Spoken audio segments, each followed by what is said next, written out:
Hello guys, welcome to you all again. आज हमारा topic है तंदूरी नान। यानी कि तंदूरी नान को मैंने सर्च किया, तंदूरी नान के बारे में मैंने जब जानना चाहा तो जब भी हम गूगल में कुछ चीज़ सर्च करते हैं तो उसमें बहुत सारे उसके अकॉर्डिंग बहुत सारी चीज़ें सामने निकल के आती है। तो उसके हिसाब से आप जब भी आपको कोई कंफ्यूजन हो तो आप बहुत सारे जितने भी उसमें टॉपिक आते हैं उनमें से अगर आप सभी टॉपिक्स को तरीके से बार बार देखेंगे तो आप उसके नॉलेज प्लस अपने एक्सपीरियंस को ऐड करके उसके सही रिजल्ट पर पहुंच सकते हैं। तो आज के इस टॉपिक में क्या क्या चीज़ें निकल के आई उनमें से कुछ चीज़ें मैं आपके सामने शेयर करूंगा। जैसे कि मैंने गूगल पे सर्च किया तंदूरी नान का इतिहास, तो इसमें आया तंदूरी नान अरब देशों की रोटी है जो भारतीय रोटी से अलग किस्म की है। इसे तवे के बजाय तंदूर में बनाया जाता है। भारत में सबसे पहले इसका जिक्र 13वीं सदी में अमीर खुसरो ने किया था। अब ये अमीर खुसरो कौन है मैं तो नहीं जानता, अगर जानता होता तो शायद मैं पीएम मोदी का असिस्टेंट होता। Anyway it's a part of job. I really don't know about अमीर खुसरो, बस नाम सुना है, पढ़ा है, थोड़ा बहुत इतिहास है तो इतिहास में नॉलेज इंटरेस्ट तो वैसे भी नहीं था। लेकिन अब अपना जो फील्ड है उसका इतिहास का नॉलेज होना बहुत ज़रूरी है इसके लिए, तो इसीलिए मैं सर्च करता हूँ। आई होप आप लोग भी सर्च करें और अदरवाइज आप इस वीडियो के माध्यम से वो सब चीज़ें आपके पास पहुँचती जाएंगी जो जो हमारे इंडस्ट्री के लिए इतिहास है।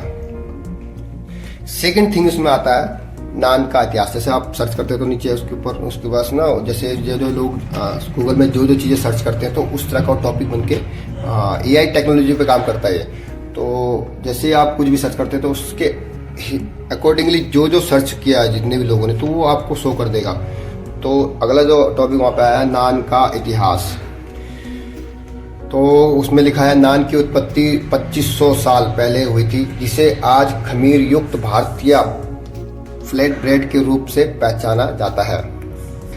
इसका इतिहास पुराने ईरान या फारस से जुड़ा है, जहां नान शब्द का तात्पर्य गर्म कंकड़ पर पकी हुई रोटी से था। गर्म कंकड़ पर पकी हुई रोटी, कंकड़ तो थोड़ा थोड़ा आप रिलेट कर पा रहे हैं। गर्म कंकड़ पर पकी हुई रोटी का मतलब जैसे कि आई थिंक आप समझ सकते हैं कि आज तंदूर इतना बढ़िया बना होता है तो जब ये शुरुआती दौर पे बना होगा तो शायद कुछ इसका टेक्सचर किस तरह का होगा, उसका बनावट किस तरह की रहेगी, इन शब्दों से आप थोड़ा सा अंदाजा लगा सकते हैं। लगभग 2500 साल पहले की बात जब तंदूर स्टार्ट हुआ था, इसका ये इतिहास है। तो कुछ अंदाजा आप इसमें लगा सकते हैं, कुछ समझ सकते हैं कि क्या इसमें बोला जा रहा है, क्या समझाया जा रहा है। फिर अगला टॉपिक एक और आता है, उसमें नान इतना अच्छा क्यों होता है ना सवाल इंटरेस्टिंग। नान इतना अच्छा क्यों होता है, तो इसका जो जवाब है वो है आटे में घी और छाछ के कारण नान ब्रेड में मक्खन जैसा स्वाद भी होता है। आटे में घी और छाछ। अब आप सोच रहे होंगे छाछ तो हम यूज नहीं करते, एक्चुअल में दही यूज करते हैं नान में। तो नान में दही यूज करना और छाछ एक ही चीज है। दही का ही एक वो है, यानी कि पतला करके। ऑब्वियसली दही में पानी मिला करके आप नान को पानी मिला के ही तो गूंथते हैं ना, तो दही में जब पानी मिलाएंगे तो छाछ ही तो बनेगा। और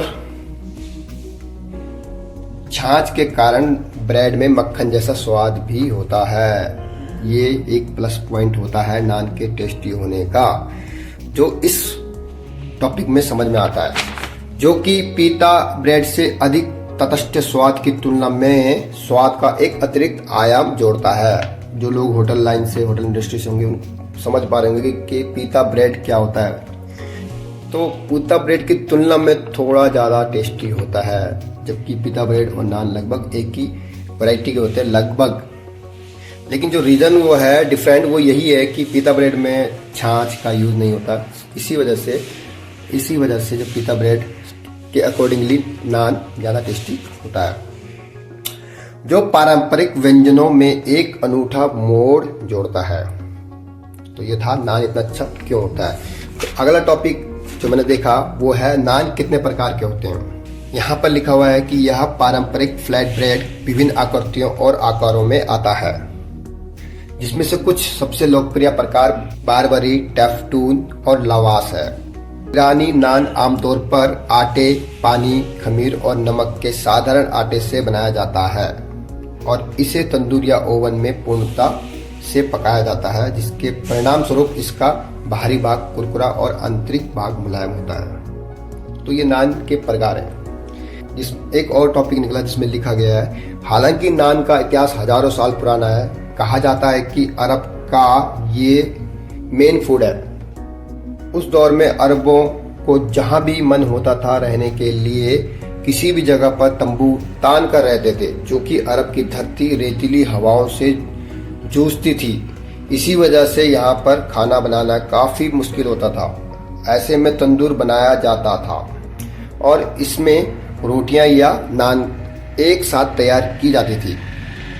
इतना ही नहीं, अरब में एक आम बात यह है कि जमीन के अंदर तंदूर बनाकर एक साथ सैकड़ों लोगों के लिए आसानी से खाना तैयार किया जा सकता है। अरब के मशहूर कबीले तब्बू के लोग ऊँटनी के दूध में मैदे की बनी नान भिगोकर बेहद मजे से खाते हैं। तो ये नान का इतिहास है, जो बेसिकली ये डिसाइड करता है, ये बताता है कि नान कहाँ से आया है।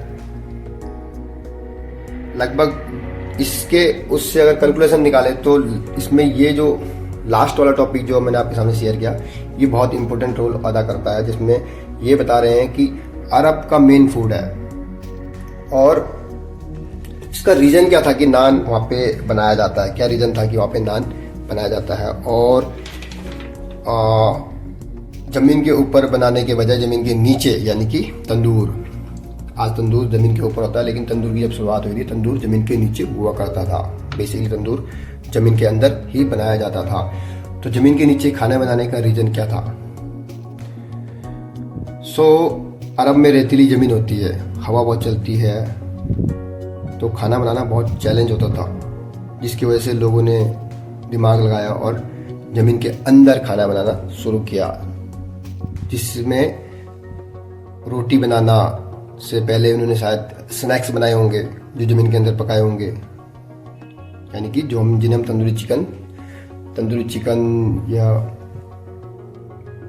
मलाई टिक्का वगैरह, जो भी हम आज के टाइम पे तंदूर में रोस्ट चीज़ें बनाते हैं, शायद इन्होंने सबसे पहले शुरुआत उससे की होगी। उसके बाद धीरे धीरे उसमें कुछ कुक किया होगा और जब धीरे धीरे उन्होंने उसमें रोटी का भी बनाना शुरू किया होगा। तो नान बनाकर ऊँटनी के दूध में खाना, ये इनका एक मशहूर फूड था बहुत पहले, जब 2500 साल पहले या उससे 3000 साल पहले की ये लगभग बात है। तो आई होप इस वीडियो के माध्यम से नान के इतिहास के बारे में कुछ नॉलेज आपको जरूर मिली होगी। आशा करता हूँ कि आपको ये वीडियो पसंद आया होगा, और अगर वीडियो पसंद आए तो प्लीज़ इसको लाइक कीजिएगा, चैनल को सब्सक्राइब कीजिएगा।